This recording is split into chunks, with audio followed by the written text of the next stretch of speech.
Hello everybody, it's Mrs. Pound and we are working on chapter 29 about reflection and refraction. Our objectives for today's video are to give examples of refraction of sound and its effects, and also to give examples of refraction of light and its effects. So let's first talk about what refraction is. Refraction is the change in direction of a wave as it crosses the boundary between two media in which the waves travel at different speeds.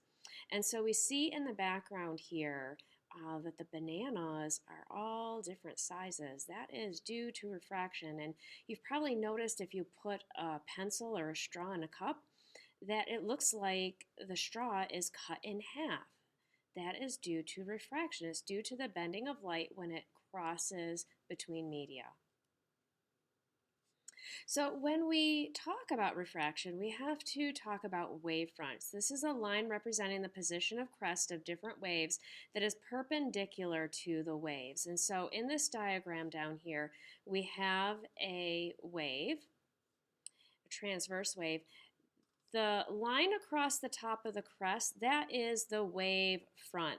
These are like the wave fronts that you see at the ocean where all the crests are lined up of the waves. It's like that. So when a wave slows down when crossing a boundary, it bends toward the normal. And so here we have light entering glass.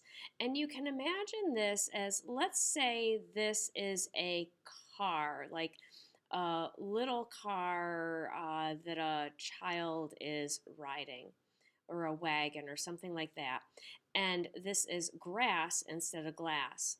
When the wave comes in here, or the car, the wheel slows down on this side, but it's still going faster on this side. And so it actually curves and bends toward the normal. Okay, so the wave fronts of light do the same thing. So imagine there is a wave front here. This part of the wave front is slowing down as it hits the glass, but this part has not slowed down. So it is going faster around that corner and it bends toward the normal. This is a lot like watching a marching band as well, going around a corner.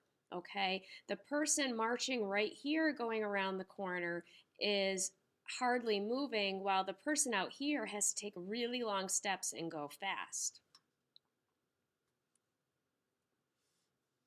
And then it bends away from the normal if it speeds up. And so when it enters the glass, it slows down and bends toward the normal.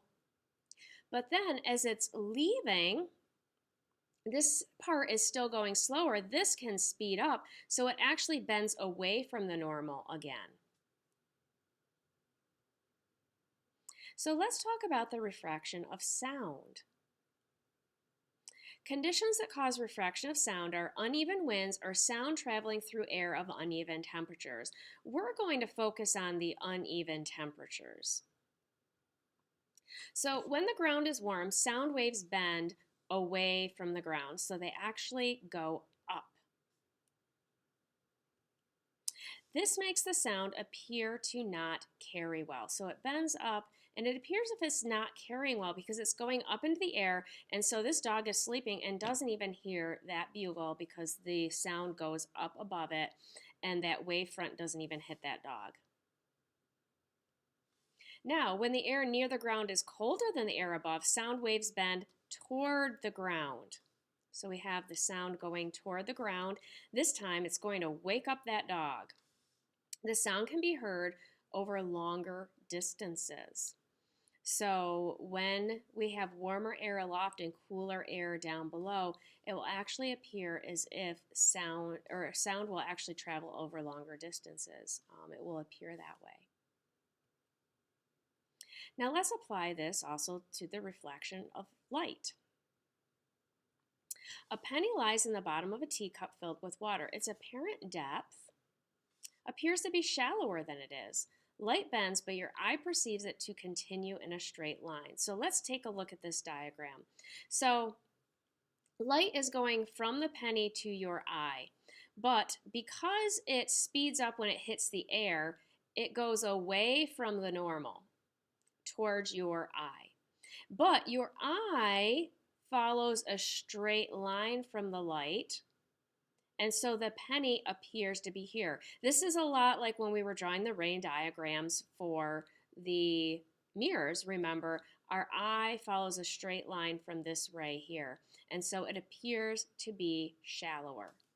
And this applies to water, fishing, excuse me, as well.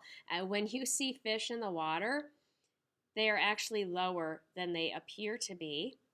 So if you were trying to, say, spear a fish, you would have to aim below the image that you are seeing. To show me that you are listening to this video, draw a heart next to this picture of the coin in the water. Atmospheric refraction. Atmospheric refraction causes mirages. A mirage is a floating image that appears in the distance and is due to the refraction of light in the Earth's atmosphere. A mirage is produced when different temperature layers in the atmosphere cause light to bend because it has different densities, just like sound. So the same thing happens with light and sound. So just like sound, we have cooler air up here, hotter air down here. The light bends this way, but your eyes follow this line straight, and so see an image, which is called an inferior image, below the actual palm tree. It's as if it is reflecting like a mirror, but it is a trick that your eyes are playing on you because they are following these rays down. Your eyes do not see that bend. And another example would be the wet pavement that you see on a hot day. So our objectives were to give examples of refraction of sound and its effects and give examples of refraction of light and its effects. So don't forget your 5 questions. And I will have one last video for this chapter on reflection and refraction.